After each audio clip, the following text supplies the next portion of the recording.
wow, the second Persona cosplay in like 2 months. Damn, Francis, you've really fallen off. Greetings, my good bitches. The name's Francis. Coke Francis. I'm an editor, Twitch streamer, drag artist, and I'm here because as of this week, I have officially been doing this for 5 years. This started out as just a hobby, and thanks to you all, it is now my full-time job. And this really is my favorite thing to do, so whether you were here from the very beginning and saw when I first wore this cosplay, or you're just joining me for the first time, thank you so much for allowing me to do my favorite thing for a living. Feels like just yesterday that I didn't know how to hide bobby pins or draw on my bottom lashes. Plus, per the guidelines, I'm actually just 2 steps away from getting a star on the Hollywood Walk of Fame. I just need enough nominations. I trust all 205,000 or so of you can help me out with that. And $75,000. The only reason I know this is because I looked up the Walk of Fame requirements after Gal Gadot got a star. I'm just 75 grand away from my name being stepped on outside of an overpriced hookah lounge. Oh, and the 25 bucks it'll cost me to Uber there. Anyway, I get a lot of complaints from you guys that I take too long to get to the points of my videos. So as the president's son just said when trying to place bets on rigged fights, I'll just cut to the chase. The UFC fight on the White House lawn for Trump's last birthday ever. If you're in the US, it's all you've heard about for the past few weeks. If you're outside the US, you've probably heard about it against your will. Insert idiocracy joke here. Insert bread and circuses observation here. Out of all the critiques of this, there isn't really anything that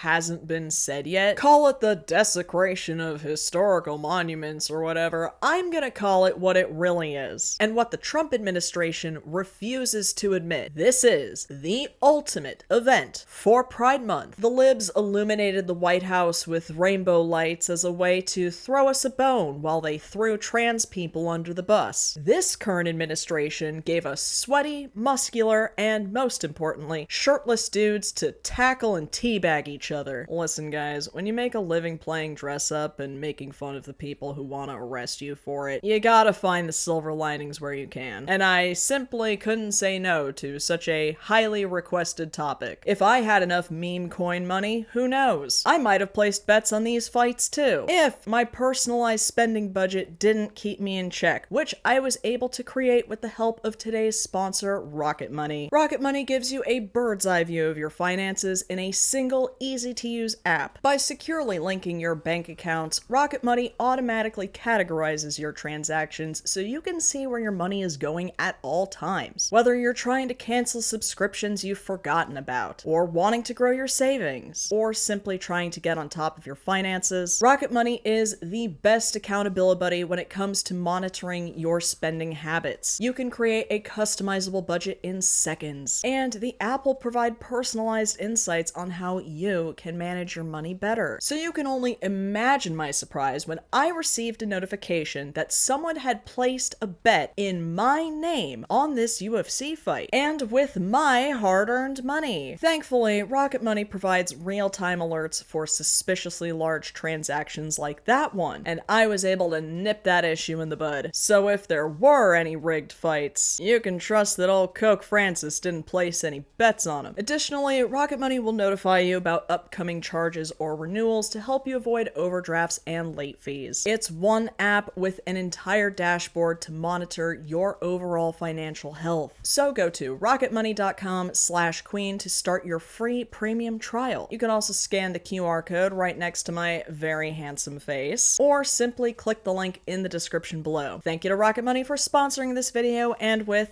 that, back to our regularly scheduled programming. So let's start with all the stupid shit leading up to a stupid event. Trump first announced his intention to hold a UFC fight on the White House lawn a year ago, during a rally at the Iowa State Fairgrounds. Fantastic news for anyone who knows the price of old Chevy parts. Now, this was originally going to be held on July 4th. You know, America's birthday. But with the growing concern that he might not make it that far after shitting his pants in front of countless world leaders, Lord God Emperor President Donald Jessica Trump rescheduled the event to take place on his birthday. Go out with a bang, I guess. Now, sporting events on the White House lawn are nothing nothing new. Teddy Roosevelt regularly held boxing matches there. Dwight Eisenhower installed a putting green. Obama installed a basketball court, much to the dismay of Republicans who think tan suits are worse than pedophiles. George H.W. Bush reinstated the horseshoe pit that Franklin D. Roosevelt had removed, and the guy who used to be considered the worst possible president regularly held t-ball games for kiddos. But now that we have a reality TV star as the president, again, the sporting events are naturally going to be much more bombastic than events past, which meant the construction of a 92-foot structure called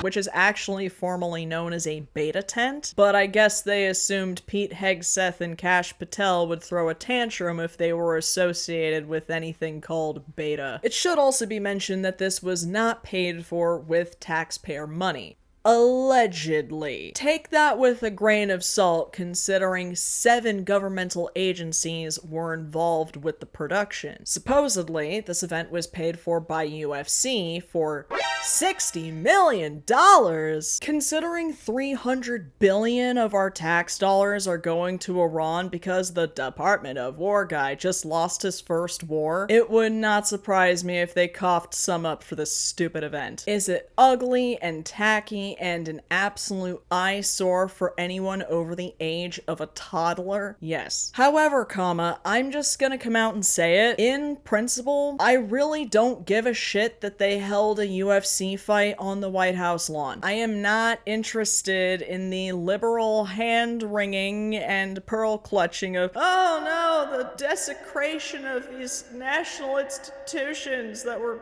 founded by white slave owners after committing a genocide against Native Americans. The only real desecration this week came in the form of whatever the f this is.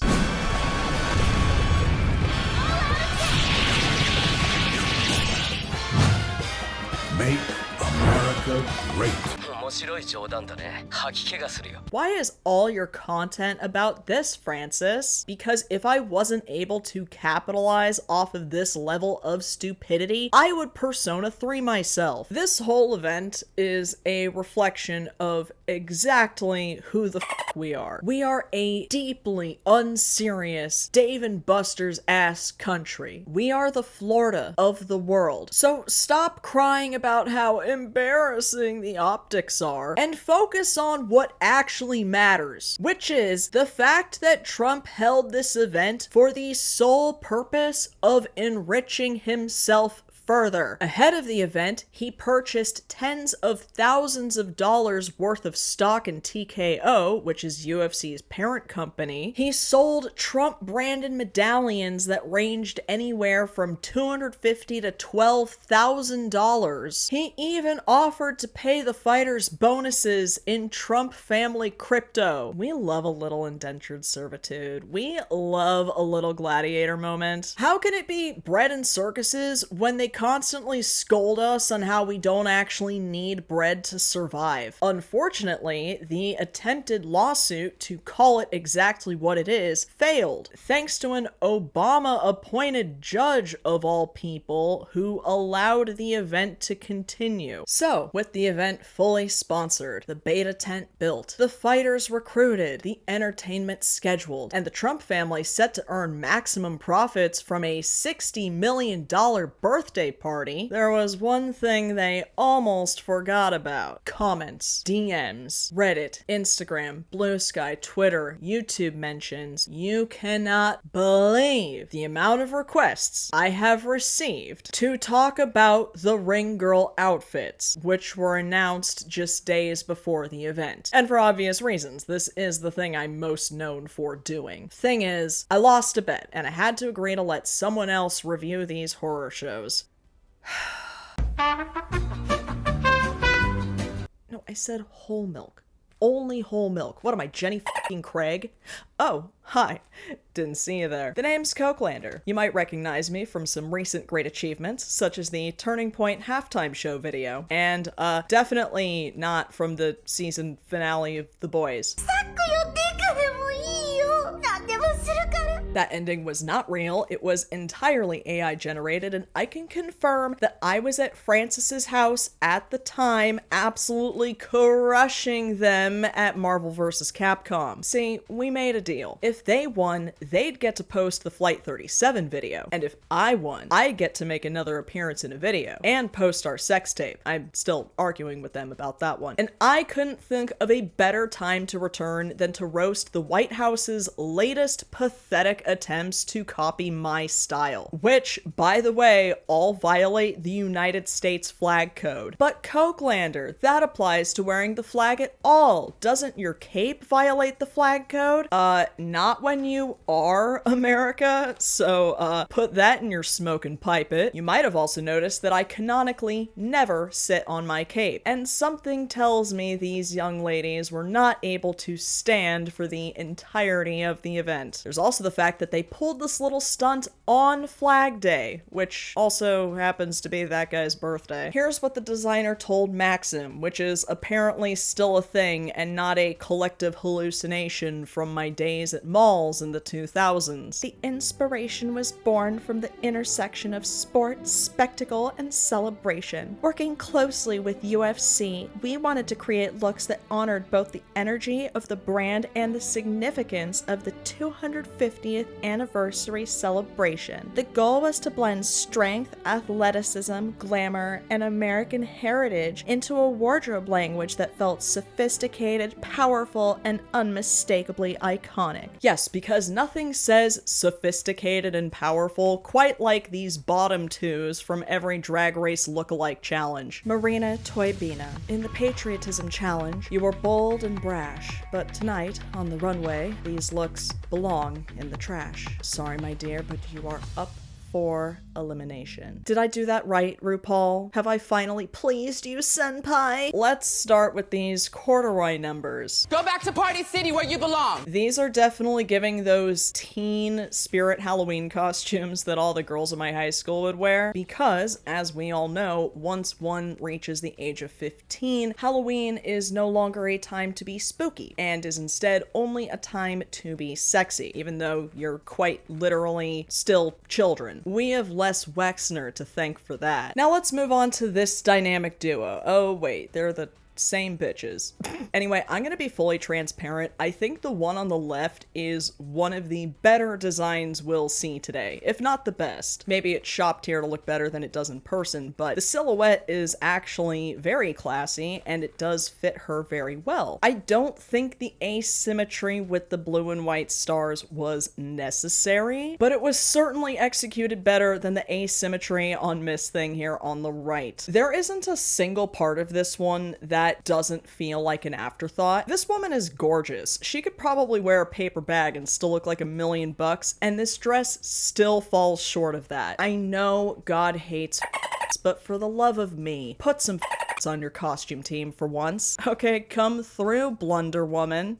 If you want to be the belle of the ball at the Santa Clarita Hoedown, Marina Toybina has got you covered. Homegirl on the left at least has matching fabrics, while Homegirl on the right is actually in the exact same corduroy top as earlier. They really thought I wouldn't notice that little zipper detail, paired with sequin booty shorts of all things. Because, once again, the people who think that I'm tearing the moral fabric of society clearly know nothing about fabric. Something else I noticed, both these girls are wearing the exact same red chunk heel booties in every single one of these looks, just with slightly different fabrics. But it looks like they finally shook things up in these next looks, which have, drumroll please, blue chunk heel booties, more corduroy and sequins embroiled in the Civil War that the right wants to take us back to. These do remind me an awful lot of someone who's currently vacationing in Orlando, or the Rainbow Bridge maybe. Say what you want about her look, it was cohesive. Boots that bring the house down, mother. Matching gloves, matching fabrics, real holsters that symbolize our God-given right to mow down our neighbors. Fits her perfectly. I'm definitely not saying all this because Valerie Curry's firecracker made me feel like a Tex Avery Wolf. shut up. Here are our final 2 designs of the event. Holy shit, these girls want to be me so badly. They even added in some little gold detailings. Well, you know what? So did I.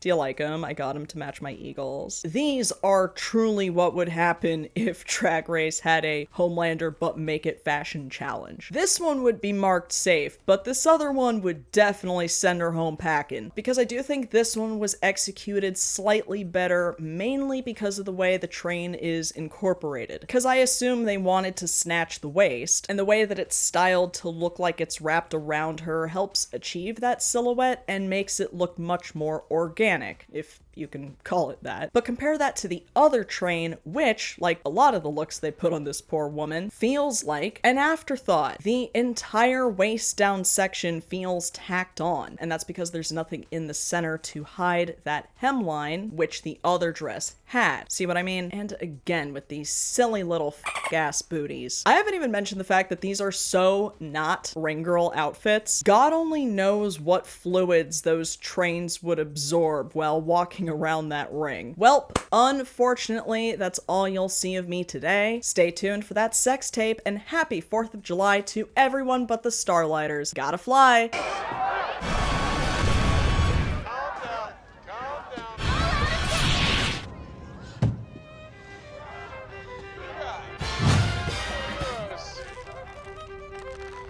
You fucking America. And just like that, with a whopping 16% approval rate from American citizens, the big day was finally here. On June 14th, Flag Day, whatever that means, the day his mother's spawn was violently ejected from her body in 1946. UFC Freedom 250 on the White House lawn. The United States of America is finally ready for her 250th birthday. You don't look a day over 12,000. Sponsored by your friends at Crypto.com, Polymarket, Scott's Miracle Grow, Monster Energy, Dodge Ram Trucks, and those cowards at Bud Light. Great to see they're still sponsoring Pride Month events after all. Oh, and this shouldn't come as a surprise to you all, but this event was also funded by the Saudis. So, thanks, Dave Chappelle. As soon as a black man can make money off the plantation, they trying to tell you they were the money. I didn't know he said make money off the plantation. Behold, Lord God, Emperor President Donald Jessica Trump's gift to America, as he called it, available exclusively behind a paywall on Paramount Plus, with David Ellison front and center at the event, of course. Shout out to NBC for providing live updates of the event, since I wasn't able to watch all of it, because Paramount and the Ellisons can suck my fat non-binary to utter completion. So there was a total of about 4,000 ticketed seats, with about a third of the tickets going to active military personnel, and of course, a third going to the White House folks, and of course, a third going to UFC and its daddy, TKO. NBC was able to provide us with some beautiful photographs that truly capture our rich American culture, all of which make you go, yep, I'll show you what I mean.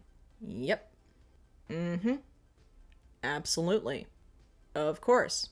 Yep. But believe it or not, the overwhelming majority of the attendees were not there for Trump. They were there because they're UFC fans. The amount of MAGA hats were vastly outnumbered by t-shirts with people's favorite fighters on them, or replica championship belts. Most of them just really wanted to see a UFC fight in an absolutely bananas location. By the way, I've been to Washington, D.C. in the summer. Girl, it is no treat. But these guys were willing to sit in the humid heat just for the love of the game. At least they had free Monster Energy drinks to keep everyone cool. And I mean everyone. Free Monster Energy drinks for everyone. As in 160 milligrams of caffeine in one serving. For everyone.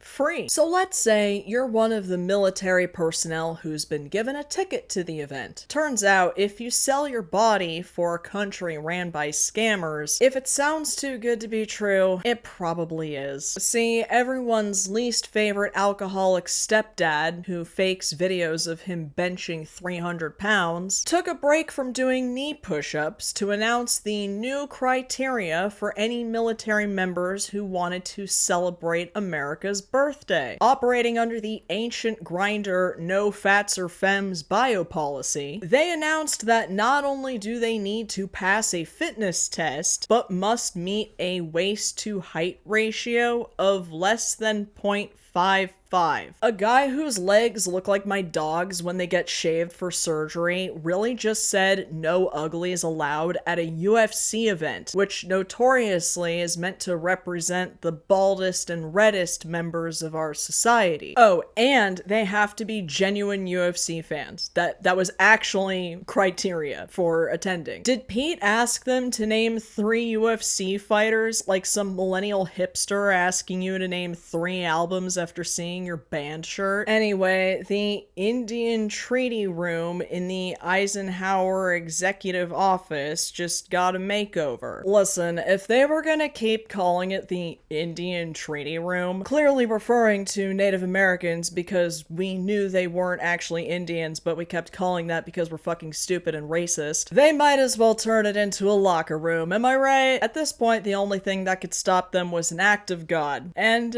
she tried. She really did. UFC Freedom 250 is facing a chaotic weather setup on the White House South Lawn with a 60% chance of thunderstorms, heavy downpours, and wind gusts up to 34 miles per hour, threatening to delay the outdoor fights. On top of the storm risk, brutal DC humidity is driving a triple-digit heat. What God seems to have forgotten is that in my country, if we hear something that we even remotely don't like, that automatically means it's fake or woke or both. So what did the official White House rapid response have to say about, average summer weather in Washington, District of Columbia? This event is about celebrating America's unmatched greatness after 250 years, which apparently doesn't sit well with the friendless loser who wrote this bullshit clickbait headline. You mean the Weather Channel? The channel that when I was a kid, it was usually on Channel 3, and you turn it on to see what the weather was going to be like that day and for the coming week. And then you would receive that information and go, oh, okay, I'll plan accordingly then. Francis, why do you only talk about politics on your channel and never anything fun? Because my reality involves living in a country where the f***ing weather is a matter of political opinion. Anyway, God is actually weak, fake, and gay because all this did was delay the event by like an hour. Speaking of delays, shortly before the event began, a journalist had tweeted that upon her arrival at the DCA National Airport, the president had paused all flights due to the UFC fight, without warning any air traffic controllers, or airport staff, or travelers. Maybe the setup will have a payoff later. So in honor of Pride Month, here's a brief doomed Yowie history between the president and Dana White. So White bought the fight promotion back in 2001 when it was on the brink of bankruptcy. That's because MMA was not always considered a respectable sport. In fact, it was extremely controversial. Former Senator and Eraserhead baby John McCain actually called the sport human cockfighting. Between that and the complete lack of regulation in most states, there were very few venues willing to take all of these sweaty, shirtless men in under their wing. And that's where newly openly bisexual icon Donald Jessica Trump came in, who allowed the events to be held at the Taj Mahal in beautiful Atlantic City, New Jersey. I couldn't even say that with a straight face. And through the clouds of PCP smoke bloomed an everlasting, beautiful bromance. After Trump's election victory in 2024, Dana White called Trump, quote, the most resilient, hard-working man I've ever met in my life. So cute! So the toxic old man Yowie couple finally makes their grand entrance.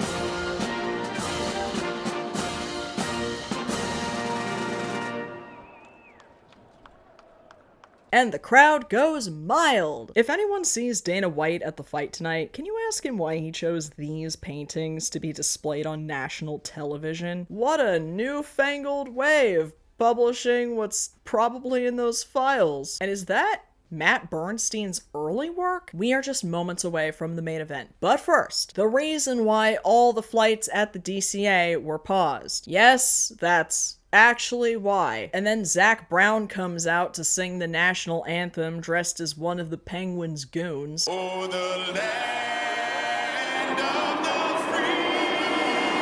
Please, someone, put him out of my misery. Anyway, now that they've announced that closed captioning for the event was sponsored by TrumpCoins.com, and Shane Gillis, Nate Bargatze, and a wind-up chattering teeth toy showed up for some reason, it's time for some fighting. Also, apologies in advance for the fight footage being such low quality. It was the only way I was able to obtain it because, God forbid, Paramount and UFC lose a single cent on their overhyped bootlicking birthday party.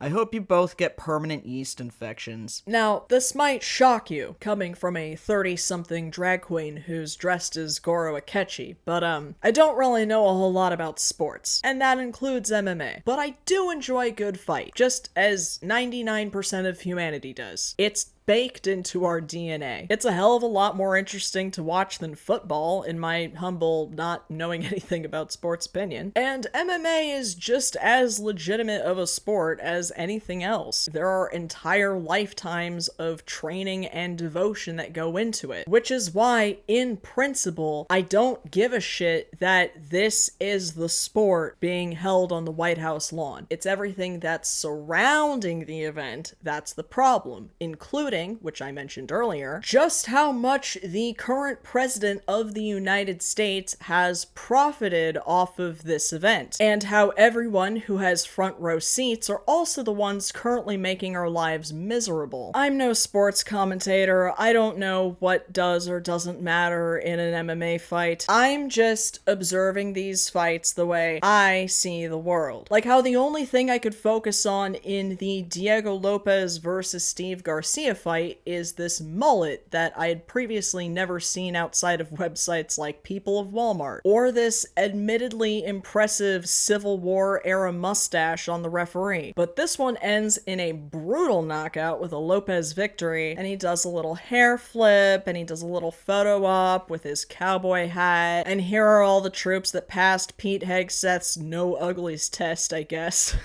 And the ring girl outfits that are actually real. They really did that shit. I mean, rationally I knew they would. It's just surreal to see, you know, like in person as opposed to in pictures. It's like spotting a BBL in the wild. You don't expect it. Oh, and look who else is standing here at 5'3". And don't worry, there were plenty of shenanigans to be had in between fights. Like absolute f***ing lunatic Sean Strickland showing up and basically getting arrested on sight for trying to rush the stage at the fan fest, I guess? He wasn't able to storm the Capitol, so I guess this was the next best thing. The fans seem a hell of a lot more excited to see him than the president, a devastating blow to Trump on his own birthday. Come bear me that $60 million later, and this is an even worse disaster than that little military parade last year. Thank God he was able to sleep through most of it. On to the second fight of this dignified evening between these two Marys, Bo Nickel and Kyle Dacus. I hadn't seen this guy since back when he sang Springtime for Hitler. I love how, in the clip that's publicly available, they completely skip the first punch and cut straight to when they're making out on the floor and whispering sweet nothings in each other's ears. Nickel emerges victorious and immediately goes to clasp hands with the bi icon who organized the event. Careful, Bo. Dana might be harboring a lot of jealousy behind that smile. Anyway, the ring girls come out to just stand there again. Is that all they do? Do ring girls just stand there and clap? I could have sworn they were slightly more useful accessories to the patriarchy, but there I go thinking again. Homelander got starched. So all sorts of goofy stuff happened between the next fight between Mauricio Rufy and Michael Chandler. Most notably, as I mentioned earlier, Eric Trump DMing commentator Daniel Cormier for insider info on the night's fights, who captioned the now deleted screenshots with, quote, "I'm probably going to get a lot of flack for bringing this to light. However, I refuse to stay silent. Shame on anyone trying to ruin this beautiful event. Hey Daniel, I'm gonna be attending UFC 250 tomorrow. Saw you were casting. Hope to see you there. Yo, Eric, didn't expect a DM from you. Excited to meet you and the family. Much love, brother. Anything you could tell me about the fighters tomorrow? Who you got winning?" I like to stay unbiased, but I love to watch Nickel fight. You placing any bets? Nah, I'm actually not allowed to bet on any cards or anything. Or any of the fighters injured that you know of. Not quite sure why you're asking me this, but I think they're all in good shape. I'll just cut to the chase. Are any of the fights tomorrow rigged? I've been eyeing the Lopez fight, and I think an upset wouldn't be too unrealistic. $. It's a cartoon, guys. It's a f***ing cartoon. No, none of our fights are rigged, and honestly, I am appalled that you would even ask me something like that. Literally, all that's missing is Boss Hogg trying to stop them Trump boys once and for all. Eric then went on to call the screenshots fake and AI generated. Oh, come on, bro, you're not even trying. Is Tyson Fury someone I should know or give a shit about? Cause he showed up in some designer PJs and a hat that says Donald Trump for Prime Minister, cause I guess some of these freaks are in the UK now. Sorry, UK viewers. Okay, anyway, on to the fight. This one had a lot more foreplay than fights previously. So after doing some of those weird fake karate moves that Mac from Always Sunny does, Rufy just kind of beats the living shit out of this guy. Like crazy roundhouse kicks to the dude's face. If there was a fight for Eric Trump to bet his family shitcoin on, it was this one. How many of these do I have left? Oh, Christ. Josh Hokett versus Derek Lewis. Proudly sponsored by Truth Social, the real voice of President Trump. The boys might have ended, but we sure are keeping the spirit of the show alive, cause there's no coming back from this gang. Finally, we can see the ring girls doing the ring girl thing. I like how the only two women they could get to do it were also the only two women they could get to model the dresses in the first place. Both these boys look pretty tired. That might be because Josh Hokett was so scared about the possibility of being beaten by a black person that he got shit-faced drunk the night before. So what? Maybe I was drinking last night. But who wouldn't? Who wouldn't be? I have a giant black man that wants to knock me out. He has the most knockouts in UFC history. After lots of beautiful, sweaty embraces as they gaze lovingly into each other's eyes, Hokett ultimately takes home the win. But he couldn't just accept his victory with his stupid little do-rag and PS1 rendered beard. Joe Rogan had to do what he does best, which is give stupid people a stupid microphone to say stupid shit at a stupid event. Michelle Obama is a man! Am I right, America? And then they get mad at us when we say that they only have 2 jokes and they're both unfunny. So this is the thing that everyone's been losing their minds over, and for very good reason. It is the most ridiculously flagrant display of misogynoir on the White House lawn, received with laughs and cheers from the worst people on the planet. But most of all, it was just deeply unfunny. If he had said it about Melania Trump, it would still be shitty, and it still wouldn't be funny. Am I shocked, though? Absolutely not. This was the natural conclusion to a public display of forced masculinity by the most tragically weak, pathetic, insecure men on the planet. It's no wonder Mark I use a bow and arrow Zuckerberg showed up to prove whatever he needed to himself. I understand why we're all upset by that, because I am too. But do we have to give this much attention and credence to some troglodyte that was literally puking on himself during the weigh-in? And with some more doomed yowie between JD Vance and Steve Witkoff, we are on to the fourth fight of the night between Sean O'Malley and Amen Zahabi, a name that probably sent every Zionist in the crowd into cardiac arrest. Oh, but first, the last time this guy will probably ever hear this song. Damn, Tekashi 6ix9ine really put in the work during his time in prison. Look, he even has a 69 tattooed on his shoulder. And we've never seen him or this Sean O'Malley guy in the same place at once. Coincidence? Here's my and Cokelander's favorite ring girl look of the evening. Meanwhile, this other guy is just spamming the kick button like I do in Street Fighter. I'm not very good at Street Fighter. Anyway, Tekashi 6ix9ine ends up knocking him out. Once you finish shaking hands with ambiguous Pat, tell us how that win makes you feel, buddy. To potentially secure... Sure. Can you tell I'm super over this? On to the penultimate fight of the night between Alex Pereira and Cyril Gane. Now, I don't really like to pick sides, but apparently Alex Pereira beat the shit out of Sean Strickland at one point, so that's a win in my book. Apparently at one point, the US Marine Band performed YMCA just when I thought this event couldn't possibly get any gayer. So they start... Holy shit. Damn! Is that legal? This feels illegal. Stop! Stop! He's already dead. Hang on. Am I getting into MMA as we speak? We did it, good bitches. We made it to the main event, sponsored by Polymarket. See how effective comedy has been as a coping mechanism? Here is the final fight between Justin Gaethje and Ilia Topuria, where we see the final ring girl outfits of the night, meaning they completely axed the Wonder Woman looking ones. Couldn't have any representation for strong women at this very manly masculine event for male men who are definitely not gay at all, though this picture begs to differ. God damn, that is hot. Somebody please show this to Destiny Deck. I guarantee he will come up with a Shakespearean masterpiece based off of this singular photograph. Who is this fine piece of meat who I want to stick his arm inside of me and pull my prostate out until I start prolapsing while he tongue it? Holy shit. They really came out swinging with this one.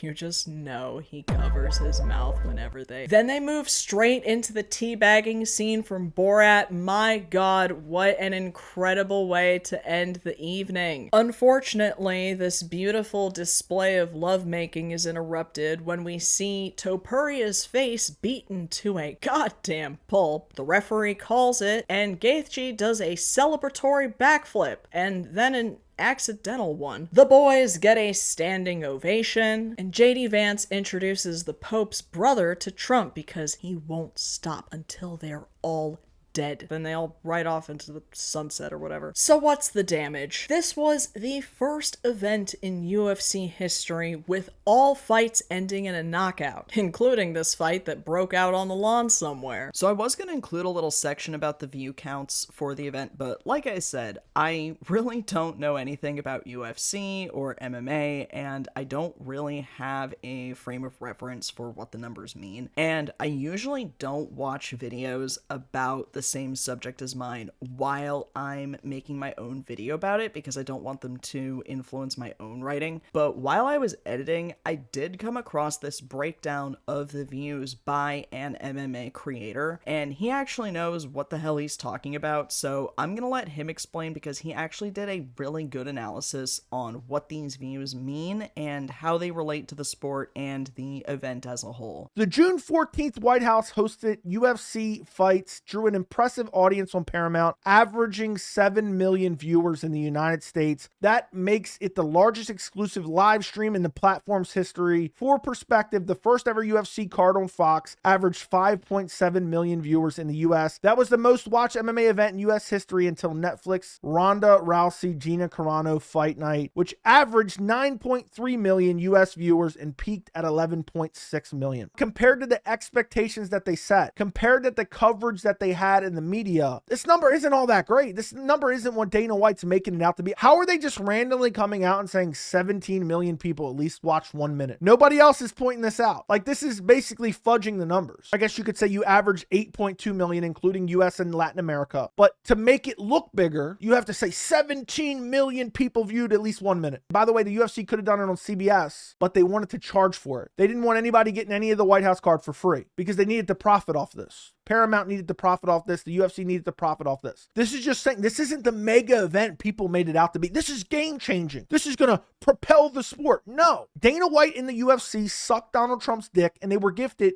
the ability to give him a birthday party on the White House grounds. Do you approve or disapprove of the White House hosting a UFC Fighting Championship fight as part of the Freedom 250 celebrations? 40% of the people that answered this question said strongly disapprove. Again, this is driving potential fans away for an abysmal number because they didn't even bother to put it on CBS. If they would have put it on CBS, it would have done massive numbers, but they didn't want people to be able to watch it for free. That is the reality. And most people are like, nah, this is bullshit. We got bigger problems. And instead, we're having fights on the White House lawn to celebrate Donald Trump's birthday. It's pathetic and embarrassing. Obviously, people demanded an apology and consequences for the misogynoir that dribbled out of the front of Josh Hokett's head. And Dana White was like, hey man, that's not cool, but ultimately did nothing about it. Because let's face it, they loved it. Those same two jokes will never get old for the brain rot crowd. Allegedly, Kash Patel, seen here patiently waiting for uppies, thwarted an attempted terrorist attack by these Reddit mods. Supposedly they were going to use explosive-laden drones to strike nearby buildings. I'm sure they had like trans supremacy written on the sides or whatever. Boy, it feels like they're doing one of those every week, doesn't it? Surely they'll believe it this time. Mr. President, were you briefed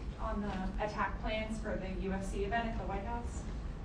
There was, the FBI thwarted an attack. I haven't heard about it, no.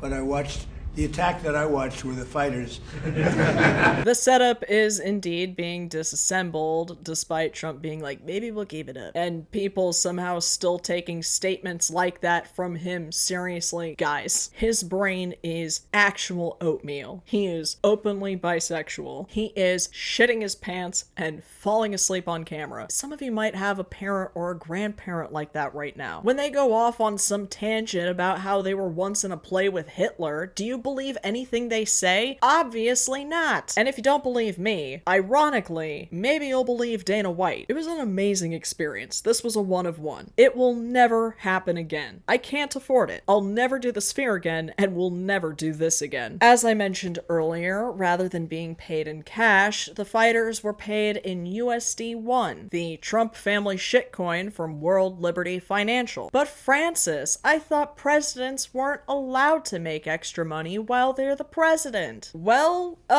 they're not.